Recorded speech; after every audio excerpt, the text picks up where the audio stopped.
अस्सलामुअलैकुम नाज़रीन, महरान TV news में अवां खे भली कार आहियां फराशा ऐं मूं सां गॾु साथ ॾींदो न्यूज़ एंकर मुबशर सोलंगी। सभ खां पहिरीं हिकु नज़र हिन वक़्त जी हेडलाइंस ते।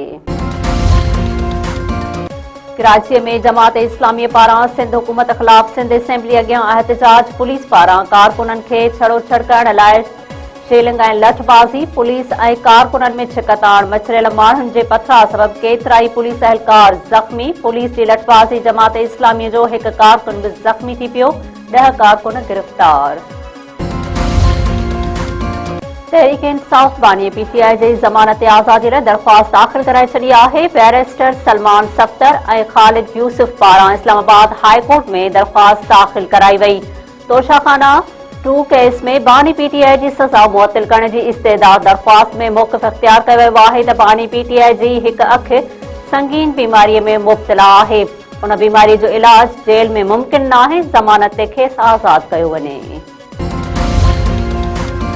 इत्तलात वारे वज़ीर अता तारड़ चयो आहे त पीटीआई बानीअ जी अखि जो वधीक मुआइनो करायो वेंदो। पीटीआई बानीअ जो अखियुनि जो ख़ुसूसी तिबी इदारे में इलाज कंदासीं।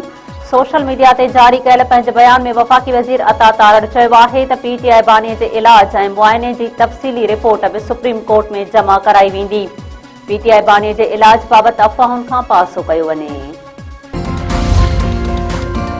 तहरीक इंसाफ़ जे बानीअ जे पंहिंजे पुटनि सां ॻाल्हि ॿोल। अदालती हुकुम तहत पीटीआई बानीअ जी लंदन में तरसियल संदसि पुटनि कासिम ऐं सुलेमान सां फ़ोन ते ॻाल्हि ॿोल कराई वई। जेल अमलदारनि जो चवणु आहे त पीटीआई बानी पंहिंजे ॿारनि सां 30 मिंटनि खां वधीक ॻाल्हि ॿोल कई। अलीमा ख़ान तस्दीक़ कंदे चयो आहे त पीटीआई बानीअ जी पंहिंजे पुटनि सां 20 मिंटनि ताईं ॻाल्हि ॿोल कराई वई। पुटनि जो आवाज़ ॿुधी पीटीआई बानी तमामु घणो ख़ुशि थियो। पार्लियामेंट हाउस में अपोज़िशन इतिहाद जो धरणो जारी। क़ौमी असेंबली ऐं सेनेट में मुख़ालिफ़ धुर अॻवान बि धरणे में शरीक। PTI chairman barrister Gohar Khan ऐं सलमान अकरम राजा बि पार्लियामेंट हाउस में मौजूद। तहरीक इंसाफ़ जे अॻवान डी चौक वञण खां रोकण ते केपी हाउस ॿाहिरां बि धरणो हणी वेही रहिया। वज़ीर आला केपी के सुहेल आफ़रीदी बि मौजूद। धरणे सबबि मिनिस्टर हाउस ऐं जजिस कॉलोनीअ जो रस्तो बंदि थी वियो। पुलिस मुक़रर।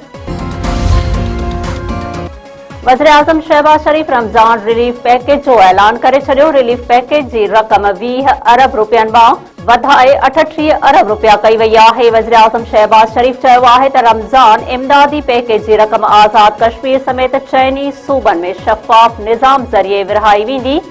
हर मुस्तहिक़ ख़ानदान खे 13,000 रुपया ॾिना वेंदा। गुज़िरियल साल 20 अरब रुपया मुख़्तस कया विया हुआ। हिन साल रमज़ान पैकेज तहत 38 अरब रुपया मुख़्तस कया विया आहिनि। IMF चयो आहे त पाकिस्तान सां बिजली टैरिफ में तब्दीलीअ ते ॻाल्हि ॿोल हलंदड़ आहे। बिजलीअ जी क़ीमतुनि में तब्दीलीअ जो भार ग़रीब तबिके मथां न पवणु घुर्जे। IMF अमलदारनि जो वधीक चवणु आहे त जाइज़ो वठंदासीं त टैरिफ तरमीमूं हुकूमती वाइदनि सां हिक जहिड़ा ई रखनि थियूं या न। महांगाई ऐं माशी इस्तेहकाम ते असरनि जो जाइज़ो वरितो वेंदो। वॾे वज़ीर सैयद मुराद अली शाह चयो आहे त दहशतगर्दी मां छुटकारो हासिल कयो आहे। कचे जे धारेलनि जो बि ख़ात्मो आणींदासीं। दहशतगर्दी ऐं ॾोहनि ख़िलाफ़ पुलिस भरपूर कार्रवायूं कयूं आहिनि। सिंध पुलिस जे बहादुर ऑफिसरनि ऐं जवाननि जे करे ई सूबे में अमुन क़ाइमु थियो आहे। सईदाबाद पुलिस ट्रेनिंग कॉलेज में पासिंग आउट तक़रीब खे ख़िताब कंदे वॾे वज़ीर वधीक चयो आहे त कुझु ॾींहं पहिरियां दादूअ जे 3 बहादुर सिपाहियुनि शहादत माणी।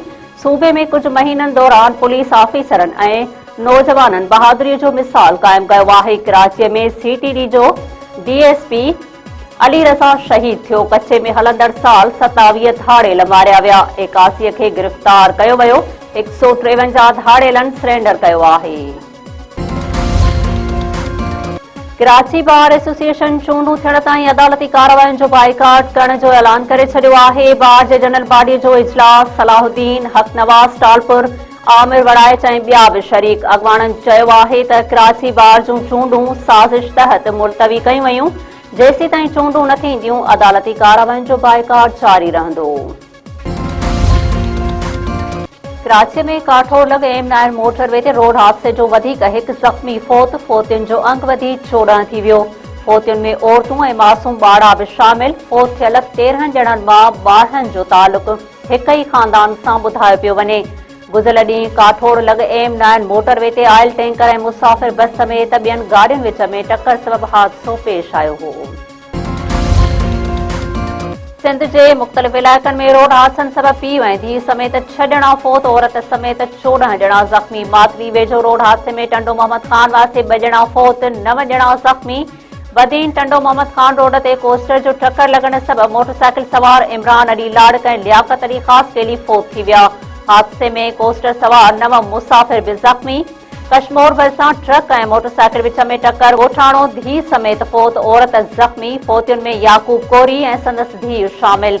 ज़ख़्मी औरत नाज़ुक हालत में अस्पताल मुंतक़िल।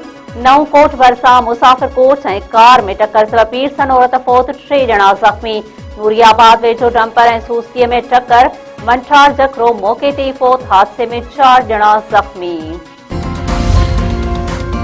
शहदादपुर वेझो नौजवान रेल गाॾी हेठां अची फोत थी वियो। कराचीअ खां पंजाब वेंदड़ माल गाॾीअ जे टक्कर सबबि पटरी क्रॉस कंदड़ ॻोठ आरिब रुड जो रहवासी 26 वरनि जो मोहम्मद सऊद रुड फोत थी वियो आहे। नौजवान जो लाश घर पहुचण ते घर में कोहराम। दादूअ में हिक ई ॾींहुं 2 नौजवाननि ख़ुदकुशी करे छॾी। ॻोठ कमालुद्दीन सोलंगीअ में पसंद जी शादी न थियण ते आमिर जमाली फाहो खाई ज़िंदगीअ जो अंत आंदो। ग़रीबाबाद में सरकारी मुलाज़िम व्याजुनि जे ज़ुल्म खां तंग अची ख़ुदकुशी करे छॾी। 35 वरनि जे अहमद खोखर मुबैना तौर आपघात कयो, वारसनि में कोहराम। वर्कशॉप वेझो पीरसन औरत मुड़िस सां कारह जे इल्ज़ाम हेठि कोडरूं हणी क़तल। मंगली थाणे जे हदर चक 65 में 8 ॿारनि जी माउ बिल्किस भील खे मुड़िस बेदर्दी सां क़त्ल करे छॾियो। जवाबदार आमरियो भील पुलिस हथां गिरफ़्तार। मक़तूल जो लाश ज़रूरी कार्रवाई बाद वारसनि हवाले। हैदराबाद में हटड़ी बाईपास ते एसटीपी जो योमे मादरे वतन जलसो। मुख़्तलिफ़ इलाइक़नि मां कारकुननि जो वॾो अंग शरीक। जलसे खे एसटीपी सरबराह डॉक्टर कादिर मक्सी ऐं ॿिया मरकज़ी अॻवान ख़िताब कंदा।